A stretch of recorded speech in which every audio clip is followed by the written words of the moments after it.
ఇండియాలో 2% మేర న్యూక్లియర్ ఎనర్జీతో ఎనర్జీని ఎలక్ట్రిసిటీని ప్రొడ్యూస్ చేస్తూ ఉన్నారు.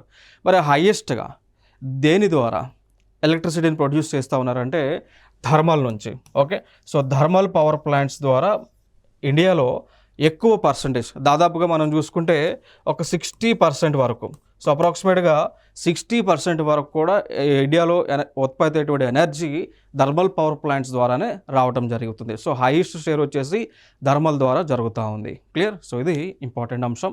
ఇంకా థర్మల్ ద్వారానే కాకుండా హైడల్ ద్వారా విద్యుత్తును ఉత్పత్తి చేస్తూ ఉన్నాం, విండ్ టర్బైన్స్ ద్వారా విద్యుత్తును ఉత్పత్తి చేస్తూ ఉన్నాం, జియో థర్మల్ ద్వారా ఎనర్జీని ఉత్పత్తి చేస్తూ ఉన్నాం.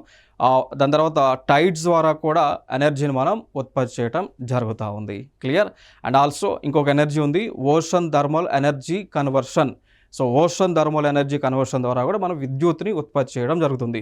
ఇక దాంతోపాటు ఇంకా రీసెంట్గా సోలార్ ద్వారా, సో సూర్యుడి యొక్క శక్తిని ఉపయోగించుకొని సన్ లైట్ను ఉపయోగించుకొని కూడా మనం సోలార్ ప్యానల్స్ ద్వారా ఎనర్జీని, ఎలక్ట్రిసిటీని ప్రొడ్యూస్ చేయడం జరుగుతూ ఉంది.